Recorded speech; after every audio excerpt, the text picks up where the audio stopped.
Je vous présente aujourd'hui notre 454e journal de bord. Jean-Marie Le Pen, bonjour. Bonjour. Alors, en cette 4e semaine de l'Avent, ce journal de bord sera essentiellement consacré à Noël. Noël et ses traditions qui évoquent pour beaucoup des souvenirs qui remontent à l'enfance. Pouvez-vous nous parler un petit peu des vôtres, Président? Oui, d'abord, je crois qu'il faudrait rappeler ce qu'est Noël parce que un certain nombre de gens ne s'en souviennent pas. Joseph et Marie viennent de Nazareth à Bethléem pour se faire recenser. Car déjà à l'époque, l'administration exige de savoir où se trouvent les différents citoyens, si j'ose dire. Et Marie et Joseph arrivent dans une ville qui est surpeuplée, ne trouvent pas de place même à l'hôtel, leur mari est enceinte et sur le point d'accoucher. Et à la vérité, ils ne trouveront qu'une étable où règne une certaine chaleur, car il y a un âne et un bœuf, et sur la paille, comme un SDF, le mari va donner le jour à un enfant extraordinaire, exceptionnel, puisque c'est un enfant Dieu.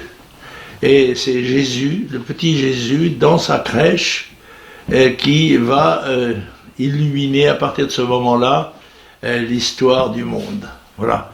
Et ce Noël a donné lieu tout au long des siècles à des commémorations. Et nous, cette fois-ci, comme aujourd'hui, comme dans quelques jours, nous allons célébrer l'anniversaire de cet événement prestigieux, extraordinaire, qui a été la naissance de l'enfant Jésus. Et c'est accompagné de festivités diverses tout au long des siècles. C'est un des moments les plus émouvants de la liturgie religieuse, mais en même temps de l'histoire humaine. Cet enfant, c'est même ce bébé qui vient de naître, c'est un enfançon, comme on disait au Moyen-Âge, a de quoi séduire tous, y compris ceux qui ne partagent pas les mêmes convictions religieuses. Depuis plus de 4000 ans que l'annonçaient les prophètes, depuis plus de 4000 ans, il est venu cet heureux temps. Il est né le divin enfant, joué au bois, résonner musette. Il est né le divin enfant, chantons tous son avènement. Bravo. Bravo. Alors justement, revenons à vos souvenirs d'enfance. Lesquels avez-vous gardé en mémoire quant à Noël, justement? Chez moi, il y avait une cheminée fermée par des portes en temps ordinaire. Et on ne l'ouvrait dans le fond que pour Noël, où on mettait la bûche. C'était pas un feu ordinaire, c'était une véritable bûche que l'on allumait et qui se consumait pendant toute la soirée. En partant après minuit, après la messe de minuit, et ces 3 messes basses, comme vous savez, on mettait les sabots devant la cheminée, on allait dormir en espérant retrouver le matin des cadeaux dans les sabots. Quand j'étais petit garçon, moi, beaucoup de mes petits camarades n'avaient qu'une orange dans leurs sabots, mais il y avait toujours quelque chose.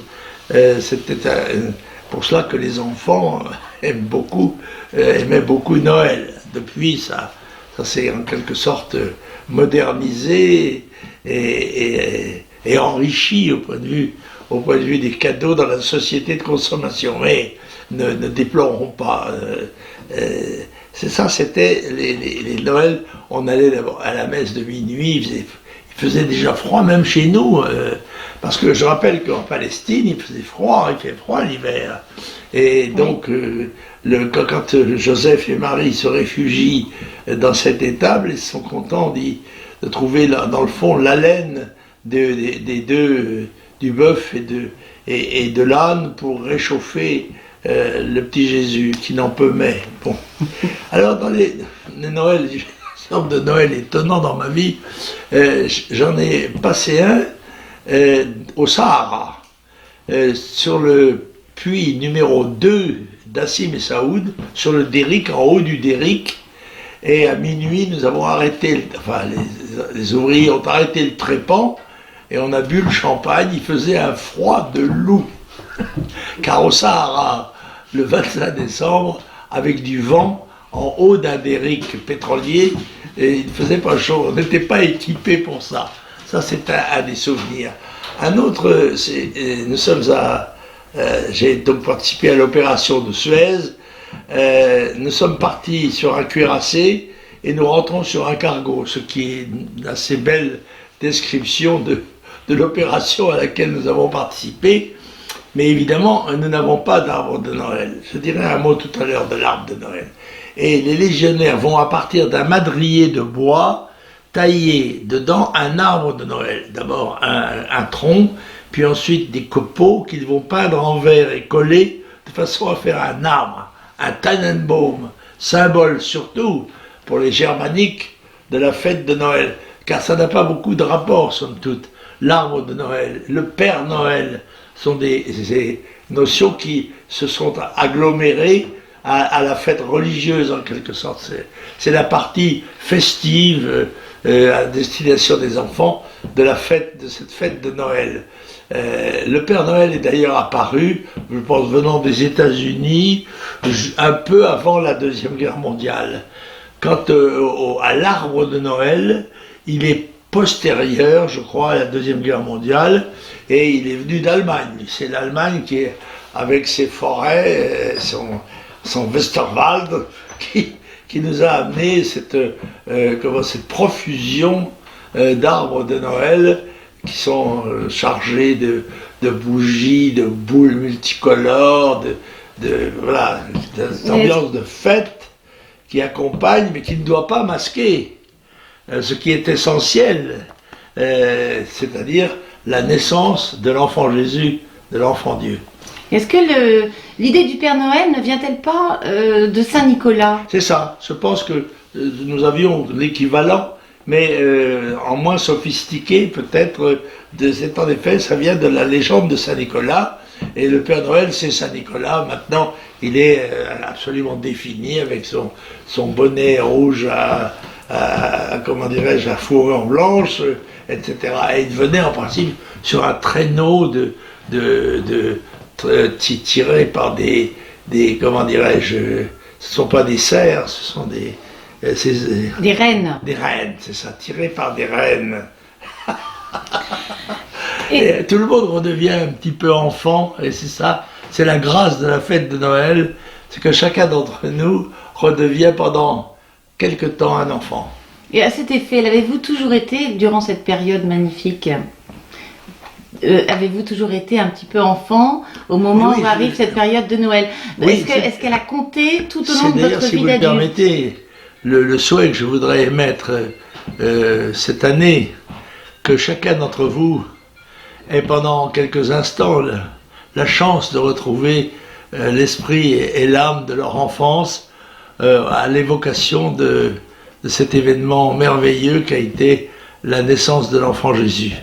C'est vrai qu'ils se souviennent qu'étant enfants, ouvrant dans le noir leurs prunelles, ils attendaient le moment où, bien sûr, le miracle allait s'accomplir, et où surtout, le lendemain, ils retrouveraient dans leurs sabots les cadeaux. Alors je vous souhaite à tous un joyeux Noël. C'est la fête de la famille, c'est la fête de l'enfant, et c'est votre fête aussi, et par conséquent, dégustez-la, parce que je ne suis pas sûr qu'on puisse, dans d'autres temps, trouver des moments aussi généreux, aussi fastueux que celui-là.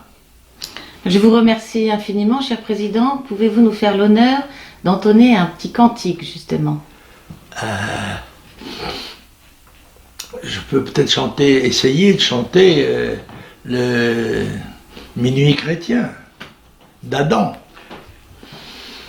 Minuit chrétien, c'est l'heure solennelle où l'enfant Dieu descendit parmi nous pour effacer la tâche originelle est de son père apaiser le courroux. Le monde entier tressaille d'espérance à cette nuit qui lui donne un sauveur. Peuple à genoux, chante ta délivrance. Noël, Noël, voici le Rédempteur. Noël, Noël, voici le Rédempteur. Bravo, merci infiniment, cher président. Merci pour vos vœux. Et nous nous reverrons alors l'an prochain. Alors là, ce sera la bonne année. La bonne année. En tous les cas, joyeux Noël à tous. Merci.